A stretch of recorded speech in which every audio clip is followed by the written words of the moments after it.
전 세계 150만 부 이상이 팔린 고든 맥도날드의 내면 세계의 질서와 영적 성장이라는 책이 있습니다. 이 책에서 저자는 현대인이 살아가는 삶의 형태를 두 가지로 구분합니다. 하나는 충동에 이끌리는 삶, 또 하나의 삶은 소명에 이끌리는 삶이라고 이야기를 합니다. 오늘을 살아가는 많은 사람들이 하루하루를 그저 충동에 이끌려서 본능적으로 그리고 감정에 충실해서 세상을 살아갑니다. 어떤 우선순위나 계획이 없다 보니까 내가 본능에 이끌려서 그리고 충동적으로 일을 하다 보니까 그르칩니다. 실패를 하게 되죠. 그리고 어떤 일들을 감정으로 대하다 보니까 서로가 서로에게 상처를 주고 상처를 받는 일들이 일어납니다. 그런가 하면 소명에 이끌리는 삶은 전혀 차원이 다른 삶입니다. 무엇을 먼저 해야 될 줄을 압니다. 그에게 있어서 하나님의 뜻, 하나님의 비전, 하나님의 나라의 핵심이 무엇인지가 정확하게 구분됩니다. 그러다 보니까 그는 다른 어떤 것으로 흔들리지 않습니다. 주변에 어떤 사람이 나에게 뭐라 하는 이야기를 듣기는 합니다. 그러나 그것으로 흔들리지 않아요. 왜냐하면 사람의 생각보다는 하나님의 뜻이 그에겐 우선이기 때문에. 그래서 그의 삶은 기도함으로 말미암아 하나님의 비전이 붙여졌으면 그는 묵묵하게 자신의 길을 걸어가는 사람입니다. 이 사람을 소명에 이끌려 사는 삶이라고 얘기합니다. 세상에 많은 사람들이 충동에 이끌려서 세상을 살아요. 내 인생이 그렇게 중요하다라고 이야기하는데 충동적입니다. 어떻게 하면 충동에 이끌리는 삶이 아니라 소명에 이끌리는 삶을 살 수 있을까요? 그 비결은 기도에 있습니다. 저는 오늘 여러분과 이런 이야기를 함께 나눠보고자 합니다. 오늘 본문에는 고난을 당한 아픔의 가정의 이야기가 나옵니다. 하나님을 경외했던 한 가정, 그의 아버지가 선지자 밑에서 제자훈련을 받고 있었습니다. 오늘날로 말하면 한 가정이 잘 살고 하나님을 예배하고 하나님을 섬기던 가정에 이 아버지가 은혜를 받고 목사가 되겠다고 신학교에 들어간 거예요. 그래서 신학생으로 살다가 이 아버지가 한 명이겠죠. 우리 아내와 두 아들을 남겨놓고 죽은 겁니다. 많은 걸 남겨놓으면 좋았을 텐데 남겨놓을 건 없고 빚만 많이 남겨놓고 또 세상을 떠난 거예요. 남편의 장례를 마치고 나니까 빚쟁이들이 쫓아와서 돈 내놓으라는 겁니다. 근데 내줄 게 없습니다. 그러니까 두 아들을 종으로 삼겠다라고 이야기하는 겁니다. 참 기구한 운명입니다. 어떻게 이럴 수 있을까? 이런 고난 앞에서 이들이 기도함으로 문제 해결을 받습니다. 오늘 말씀을 통해 우리는 기도가 어떤 능력인지를 배우게 됩니다. 기도가 우리에게 어떤 능력인가? 그 첫 번째는요, 기도는 최고의 능력입니다. 오늘 1절에 보니까 같이 읽어볼까요? 선지자의 제자의 아내 중에 한 여인이 엘리사에게 부르짖어 이르되 당신의 종 나의 남편이 이미 죽었는데 당신의 종이 여호와를 경외한 줄은 당신이 아시는 바니이다. 이제 빚준 사람이 와서 나의 두 아이를 데려가 그의 종을 삼고자 하나이다. 절박한 상황입니다. 이런 상황에서 많은 사람들이 충동적으로 삶을 이어가요. 그 부정적인 그 현실을 비관하면서 극단적인 선택을 하기도 합니다. 자식과 함께 생의 삶을 끊든지, 아니면 밤에 도망을 가든지, 아니면 그것도 안 되면 그 두 아들을 데려가는 그 사람을 붙잡고 욕을 해대고 화를 내고 시위를 하고 싸움을 할 수도 있습니다. 그런데 오늘 그 아내는 엘리사를 찾아갑니다. 엘리사를 찾아가서 부르짖습니다. 당시 엘리사는 학교의 교장이었습니다. 그리고 기적과 능력의 하나님의 사람이었습니다. 이 여인이 엘리사를 찾아간 그 이야기는 사람에게서 방법을 찾겠다는 얘기가 아닙니다. 하나님께 방법을 찾겠다. 나의 삶이 이런데 하나님은 이럴 때 어떻게 하실 건지에 대한 방법을 찾고 싶어요. 그게 기도입니다. 성경이 말하는 기도는 나의 상황에서 이럴 때 하나님은 어떻게 이 일들을 이루어 가실까? 이것이 기도입니다. 하나님이 가지고 계시는 방법을 알고 싶었던 거죠. 시편 50편 15절에 보면 우리 같이 읽어볼까요? 환난 날에 나를 부르라 내가 너를 건지리니 내가 나를 영화롭게 하리로다. 아멘. 환난 날에 하나님을 부르는 것, 이것이 뭐라고요? 기도라. 환난 날에 우리가 하는 것은 실망이 아닙니다. 절망이 아닙니다. 한숨이 아닙니다. 누구를 욕하는 게 아닙니다. 뭐라고요? 하나님을 부르라고 이야기합니다. 이것이 기도입니다. 우리 구원받은 하나님의 백성들은 날마다 웃음 속에서 살아가지만은 않습니다. 우리 삶들을 하나하나 뒤져보면 상처투성이인 인생임을 부정할 수가 없습니다. 정든 부모와 형제를 나이가 들어서든 아니면 병으로서든 아니면 사고로든 잃습니다. 잃어버릴 때 그 슬픔의 그 심정을 어떻게 누가 위로해 줄 수 있단 말입니까? 믿었던 한 지인으로부터, 믿었던 친구로부터 배신을 당하고 기만함을 당합니다. 그 울분을 무엇으로 보상받습니까? 영적으로 타락하고 죄책감 때문에 아파하는 그 마음을 무엇으로 싸맬 수 있겠습니까? 건강했던 몸이었는데 어느 날 몸에 적신호가 들어오는 겁니다. 우리를 두렵게 합니다. 그것을 무엇으로 이깁니까? 잘 살아보겠다고 이민과 유학으로 달려왔습니다. 그런데 갈등이 있습니다. 잘 왔나? 이게 맞나? 좋은 선택인가? 그 갈등은 무엇으로 해결합니까? 세상을 살아가다 보니까 세상이 경쟁입니다. 근데 나이가 들고 자꾸자꾸 나는 뒤로 밀리는 것 같아요.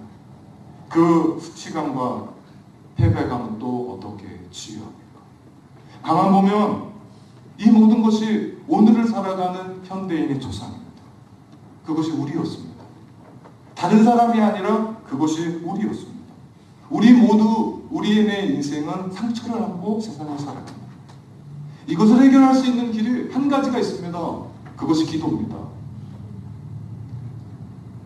내가 골방을 찾아 하나님 앞에 때를 쓰지 않으면 내가 숨 막혀 죽을 것 같아요. 숨을 쉴 수 없을 만큼 우리는 상처를 입고 살아갑니다.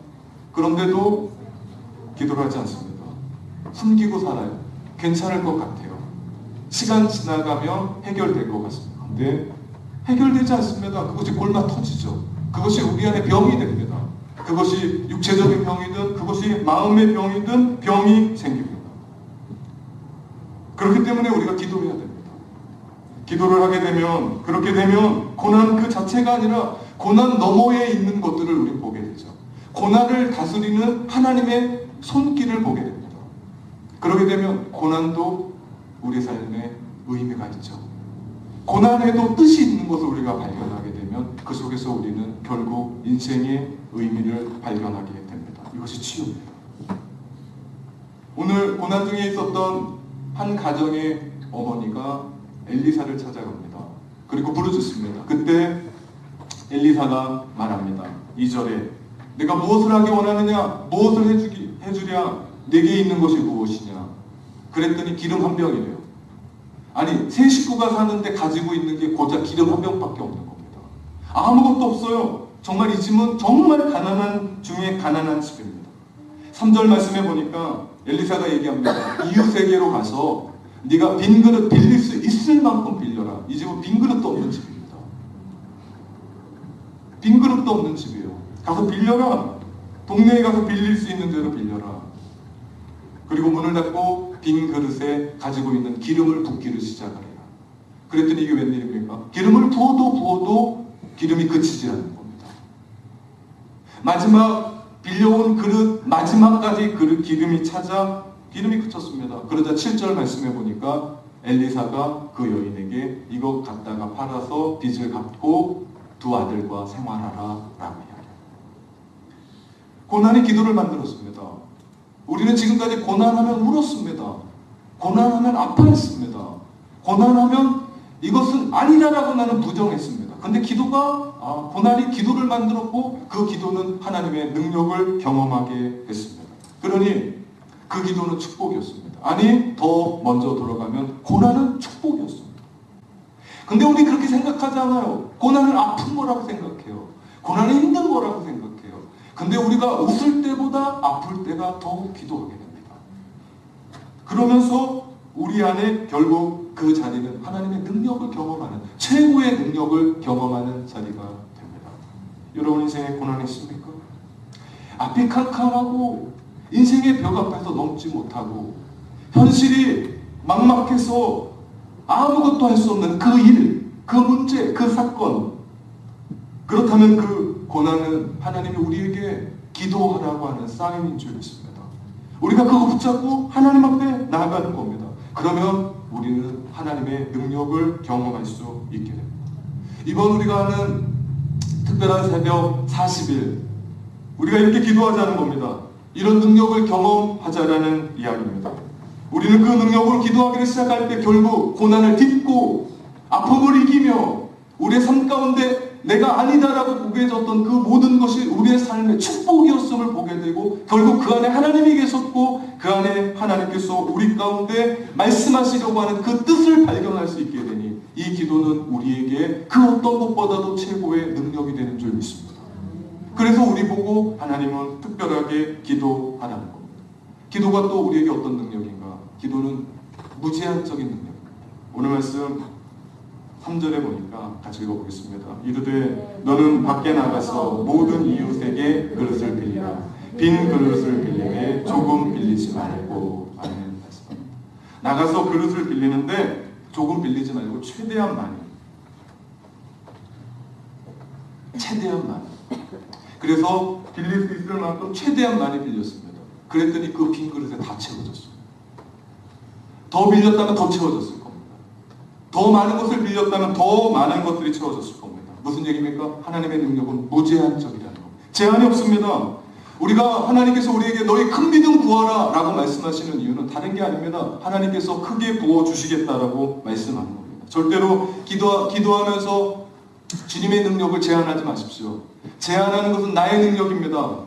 제한하기 시작하면 우리에게는 기도의 응답을 받을 수가 없습니다. 마치 야고보서에서 나오는 의심하는 자와 같습니다. 우리 야고보서 1장 6절에서 7절 말씀 같이 읽어볼까요? 오직 믿음으로 구하고 조금도 의심하지 말라. 의심하는 자는 마치 바람에 밀려 요동하는 바다 물결 같으니 이런 사람은 무엇이든지 주께 얻기를 생각하지 말라.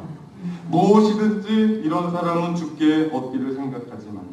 우리가 기도하면서 제일 먼저 해야 될 것은요, 믿음으로 큰 그릇을 준비하십시오. 그릇은 우리가 준비합니다.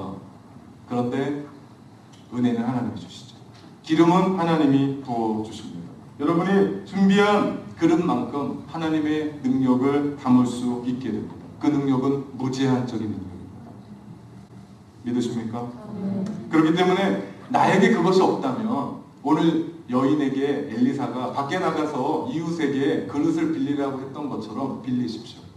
나는 기도할 수 있는 믿음이 아직 없습니다. 새벽 나는 언감생심입니다. 그렇다면 옆에 있는 친구가 기도하겠다라고 같이 기도하자라고 얘기하면 그 친구의 믿음을 빌려서 나오십시오. 가까운 집사님이 이번에는 기도 같이 하자라고 이야기하면 나는 기도할 수 없지만 나는 아직 믿음이 거기까지 되지 않지만 내 아이 남편에게 맡기고 아내한테 맡기고 그 시간에 나와서 기도하는 겁니다. 그 가까운 집사님의 믿음을 빌리십시오. 교회가 기도하자라고 함께 이런 일들을 움직여가면 나는 믿음이 안 되지만 교회의 믿음을 빌려서라도 함께 나오십시오. 왜 그렇게 합니까? 왜 우리에게 큰 믿음으로 간구하라고 얘기합니까? 왜 우리에게 빈 그릇 준비하라고 그러죠? 이유는 한 가지입니다. 채워주시겠다라고 약속하십니다. 오늘 제가 이 말씀을 준비하면서 일주일 내내 묵상하면서 제 안에 떠나가지 않는 단어가 있었습니다. 그것이 6절 말씀입니다. 우리가 다음 주 외울 말씀입니다. 간단한 거 찾으려고 찾은 게 아니라 이 말씀이 떠나가지가 않았습니다. 뭡니까? 그릇에 다 찬지라. 우리가 구했었던 거 하나님 앞에 나갔더니 그릇에 다 찼습니다.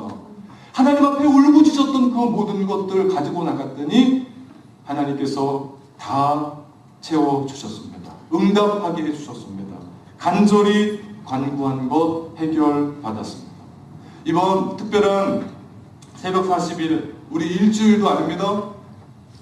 10일도 아니에요. 20일도 아닙니다. 40일 하나님께서 우리 가운데 허락하셨습니다. 왜 이렇게 긴 시간 우리가 기도하나? 하나님께서 능력 주시겠다는 겁니다. 하나님께서 함께 하시겠다는 겁니다. 채워주시겠다는 겁니다. 우리가 믿고 그 자리에 함께 기도하며 나갈 때 기도하는 것마다 그릇에 다 찬지라. 그릇에 다 찬지라. 우리가 기도하는 것마다 하나님께서 응답하실 줄 믿습니다. 기도할 때마다 하나님께서 우리의 문제들을 해결해 주실 줄 믿습니다. 여러분의 갈급한 소망들, 여러분의 신앙의 기대들, 우리 자녀에게 기대가 있고, 또한 남편에게 기대가 있고, 아내에게 기대가 있고, 우리 가정에게 기대가 있고, 미래에 대한 그런 소망들을 하나님 앞에 맡기고 함께 기도하게 될 때 우리는 하나님의 능력, 무제한적인 능력을 경험하게 될 것입니다. 기도를 다시 말하면요, 우리 능력이 아니라 기도는 하나님의 능력입니다. 우리가 하나님의 능력을 빌리는 거예요. 요한복음 1장 12절에 보니까 영접하는 자 곧 그 이름을 믿는 자들에게는 하나님의 자녀가 되는 권세를 주셨다고 얘기해요. 우리에게 능력이 없어요. 그러나 우리가 영접할 때 하나님께서 우리를 자녀로 삼으시는데 우리의 능력이 아니라 하나님의 능력 가지고 우리가 사용할 수 있게 한다는 겁니다. 도로에서 운전하다가 경찰관이 손짓하면 서야 됩니다.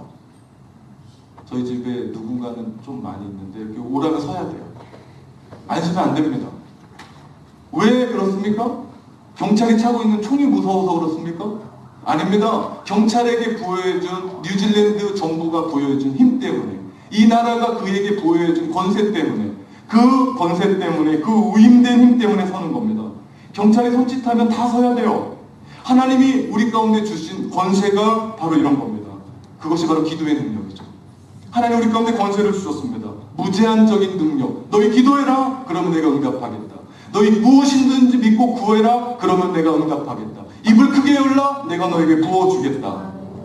우리 안에 기도하기 시작할 때 우리의 문제가 해결되고, 고난은 극복되고, 슬픔은 사라지고, 우리의 삶 가운데 하나님께서 기도에 응답해 주시는 축복의 일들이 우리 가운데 있게 될 줄 믿습니다. 그 능력은 제한이 없습니다. 저희 집에 서진이가 아주 어리잖아요. 뭔가 하려고 하면 저희 집에 우리 다 큰 아이들이 지네도 그렇게 살았는데도 안 된대요. 자꾸 뭔가 하려고 위험하니까 안 돼 막 이렇게 얘기하는 거예요. 그러니까 이 조그만 놈이 안 돼를 배웠어요. 안 돼. 안 돼. 그러니까 제가 뭔가를 해도 아빠 안 돼. 자꾸 저를 막는 거예요. 그래서 처음에는 웃겼어요. 그리고 조금 웃기잖아요. 그죠? 제가 귀여웠습니다. 근데 제가 뭔가를 조금 허튼 일을 해도 안 된대요. 자꾸.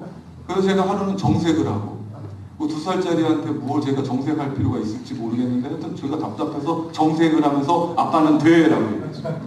아빠는 돼. 딴 놈은 안 돼도 아빠는 돼 라고 얘기했습니다. 그랬더니 이제는 바뀌었습니다. 처음에는 잘 안 돼. 아빠는 안 돼. 너 돼. 아빠는 돼. 이렇게 바뀌었어요. 언니 오빠들이 자기 위험에서 하지 말라고 하는 그 일에도 정말 동문서답이거든요. 그런데 거기다 대고 뭐라고 얘기합니까? 아빠는 돼 라고 얘기합니다. 그리고 저한테 막 달려와요. 그러면서 말을 다 못하니까 언니 뭐 오빠가 뭐 어쩌고 하는데, 근데 아빠는 되지요? 라고 묻는 거예요. 아빠는 돼? 이렇게 묻는 거예요. 그럼 제가 뭐라고 얘기합니까? 아빠는 돼. 우리 서진이 최고야. 그럼 제가 느낀 게 있습니다. 인간의 아빠도 2살짜리 아이가 아빠는 돼 라고 할 때 가슴이 뛰었습니다. 의기양양했어요. 그런데 하늘에 계신 아빠한테 우리가 믿음을 고백하는 겁니다. 하나님은 됩니다. 아빠는 돼요. 이런 믿음을 고백할 때, 이렇게 기도할 때 그 하나님께서 얼마나 기분 좋으실까. 그래서 우리가 간구하는 것, 우리는 안 되는데, 인간은 안 되는데 하늘에 계신 아빠는 됩니다. 하늘에 계신 아빠는 돼요. 가능합니다. 얼마나 기쁘시게 우리를 받아주시고 그 무제한적인 능력으로 우리 가운데 채워주시겠네요. 마태복음에 보면 이런 말씀이 있습니다. 같이 읽어볼까요? 사람으로는 할 수 없으나 하나님으로는 다 하실 수 있는, 하나님으로서는 다 가능하대요. 기도는 바로 하나님의 능력을 믿고 고백하는 겁니다. 하나님은 됩니다. 하나님은 모든 것이 가능합니다. 고백하는 거예요. 우리 하늘에 계신 아빠는 다 됩니다. 나는 안 되는데, 나이 먹고 안 되는데, 나는 할 수 없는데 하나님은 다 됩니다. 그렇습니다. 하나님과 함께 우리가 기도하러 나갈 때 모든 것이 가능한 무제한적인 능력을 우리 가운데 경험하게 되죠. 인생의 문제들, 고난 앞에서 기죽지 말고 우리 하늘 아빠께 아빠는 됩니다. 우리 아버지는 가능합니다. 우리 고백해 보십시오. 이것이 기도입니다. 그럴 때 우리는 하늘의 무제한적인 능력을 경험하게 될 줄 믿습니다. 우리 교회가 준비하는 20주년 말도 안 됩니다. 사실은 사람을 세우고 교회를 세우고 이 땅에 빛과 소금의 역할을 감당하는 교회를 세우는데 뭐 없어요. 있는 게 없습니다. 아무것도 없습니다. 뭐가 있어야죠. 사람도 없는 것 같아요. 없으니까 기도하는 겁니다. 저도 있으면요 하죠. 다 합니다. 없으니까 기도하는 겁니다. 안 되니까 기도하는 겁니다. 그럴 때 하나님께서 우리에게 무한한 능력으로 제한하지 않으시고 기도하는 우리에게 응답하시죠. 우리 인생도 마찬가지입니다. 안 되고 없고 할 수 없으면 그만두는 게 인생입니까? 아니죠. 없고 안 되고 할 수 없으면 기도하는 거죠. 그러면 우린 다 포기해야 됩니다. 할 수 있는 게 없습니다. 기도하면 되죠. 기도할 때 하나님께서 우리에게 기적적인 능력으로 무제한적인 능력으로 우리에게 채워주실 줄 믿습니다. 왜 기도가 능력인가? 셋째, 기도는 하나님의 능력입니다. 이게 결론이죠. 사람의 능력이 아닙니다. 기도는 하나님의 능력입니다. 기도가 최고의 능력인 이유, 기도가 무제한적인 능력인 이유는 그 능력이 하나님의 능력이기 때문입니다. 사실 기도가 중요한 것이 아니라 하나님의 능력이 중요하죠. 그래서 기도가 중요합니다. 우리 집에 수도꼭지가 있다고 해서 틀면 물 나오는 게 아닙니다. 중요한 것은 수원지에 있는 물이 수도꼭지에 있기 때문에 나오는 거예요. 우리 수원지에 물이 없으면 아무리 틀어도 물 안 나와요. 또 수원지에 물이 있어도 우리 집의 수도꼭지와 연결되지 않으면 물이 나오지 않습니다. 하나님의 능력이 우리 가운데 임하게 되는 것은요 그냥 임하지 않습니다. 기도라고 하는 파이프를 통해서 연결되죠. 그래서 이 파이프를 우린 기도라고 이야기합니다. 그래서 하나님의 능력이 중요한데 이 파이프가 우리 가운데 능력으로 임할 수 있는 것은 기도밖에 없기 때문에 우리는 기도가 중요하다고 이야기합니다. 6절 말씀입니다. 같이 읽어볼까요? 그릇에 다 찬지라 여인이 아들에게 이르되 또 그릇을 내게로 가져오라 하니 아들이 이르되 다른 그릇이 없나이다 하니 기름이 곧 그쳤더라. 그릇을 준비한 만큼 기름이 채워졌습니다. 지금 상황은 하늘에 기름이 부족한 게 아니에요. 빈 그릇이 부족한 겁니다. 빈 그릇이 부족해요. 하나님은 더 많은 것을 부어줄 수 있었습니다. 더 많은 것 가졌으면 더 많은 것 부어주실 수 있었습니다. 중요한 것은요 그릇은 내가 준비하는데 기름은 하나님이 채우십니다. 하나님이 채우십니다. 그래서 우리가 기도하는 거죠. 기도가 하나님의 능력이기, 기도의 분량만큼 하나님께서 우리에게 채우십니다. 저는 신앙이 1세대예요. 물론 저 때문에 부모님 믿고 어머니 권사님으로 계시지만 우리 집에 제가 1세대입니다. 제가 시골교회 다니면서 제가 배웠던 건 기도밖에 없습니다. 그런데 제 친구들은 전부 다 믿음의 자녀들이에요. 또 하나 친구는 우리 목사님의 아들도 있었습니다. 제가 너무나 부러웠어요. 그런데 제가 따라갈 수가 없습니다. 그래서 제가 하기로 했었던 게 기도였습니다. 제가 왜 그랬는지 모르겠는데 제가 원래부터 목사하겠다고 얘기를 한 건 아닌데 제가 고등학교 때 새벽 예배를 가면서 특별히 주일날 새벽 예배는 우리 목사님보다 더 늦게 일어나겠다라고 기도했던 사람. 새벽 4시에 새벽 예배. 8시가 돼도 목사님이 안 일어나세요. 목사님 되게 어렸을 것 같아요. 아, 저놈이 가야 내가 일어나서 씻고 주일도 준비하고 밥 먹을 텐데. 근데 저는 그 자리에 무릎을 꿇고 4시간 넘게입니다. 양반다리도 아닙니다. 무릎을 꿇고 내가 목사님보다도 더 오래 기도해야겠다. 다른 이유가 없었습니다. 제가 이렇게 사는 건 물론 저를 위해 기도해 주는 사람이 참 많습니다. 근데 저는 그때의 그 기도를 잃어버린 적이 없습니다. 우리 우리가 하나님 앞에 나아갈 때 하나님 우리 가운데 말씀하세요. 기도의 분량이다. 우리가 기도의 시간을 늘릴 필요가 있습니다. 하나님이 다 알아서 하시는데 5분 하든 1시간 하든 뭐가 틀릴까? 아닙니다. 다릅니다. 기도의 분량이 다릅니다. 내가 기도를 오래 하기 시작하면 기도의 패턴이 달라져요. 뭐냐면 내가 짧은 시간에 기도하냐면 나의 것만 쏟아내고 끝내요. 하나님이 말씀하실 시간이 없어요. 그런데 기도를 여유를 가지고 오랫동안 기도를 하기 시작하면 하나님이 말씀하시기를 시작합니다. 즉 기도가 오래되기 시작하면 하나님의 말씀을 우리가 듣는 시간이 있어요. 이것이 기도의 패턴이 바뀌는 겁니다. 제가 기도를 하기 시작하면 교회에 어떤 계획들을 기도하기 시작하면 하나님이 기도 중에 저한테 아이디어를 떠올리게 하세요. 어느 날은 제가 기도를 하기 시작하면 오늘 하는 주일 설교를 계속해서 말씀하게 하실 때가 있어요. 기도가 그런 겁니다. 내 인생에 아무것도 보이지 않을 때 내가 하나님 앞에 기도의 시간에 분량을 드리고 우리가 들어가면, 왜? 기도는 하나님의 능력이기 때문에 하나님께서 우리가 해야 될 그 일들을 말씀케 하십니다. 우리가 기도의 시간을 늘려서 우리가 하나님 앞에 나갈 때 우리 자녀들에 대한 그 말씀하실 것을 우리 가운데 말씀케 하십니다. 우리 인생의 이야기를 말씀케 하십니다. 결국 기도가 우리를 통해서 우리 삶 가운데 놀라운 일들을 행하게 되죠. 그럼 우리는 기도의 패턴이 바뀌게 됩니다. 뭡니까? 주님 말씀하십시오. 주의 종이 듣겠습니다. 이런 성령의 임재가 있는 기도가 되면 그 기도를 막을 수가 없습니다. 기도하러 들어가는 그 자리가 어려운 게 아니라 이제는 기도를 멈추는 게 어려운 때가 옵니다. 이것이 하나님의 임재를 누리며 기도하는 그 기도는 아무도 막을 수가 없습니다. 10분 기도하고 나는 것 같은데 1시간이 지난 거예요. 10분 기도했나 일어났더니 2시간이 지난 거예요. 30분 기도했지 그러고 일어났더니 5분 지난 거랑은 전혀 다른 겁니다. 기도는 하나님 앞에 앉아있는 겁니다. 오늘 설교 다 잃어버려도 한 가지만 기억합시다. 기도는 하나님께 머무는 거다. 기도는 하나님께 머무는 거다. 우리가 하나님 앞에 머물기를 시작할 때 기도가 하나님의 능력이기에, 최고의 능력이기에, 무제한적인 능력이기에 우리의 기도는 응답받을 줄 믿습니다. 사랑하는 성도 여러분, 이제는 기도할 때입니다. 기도는 능력.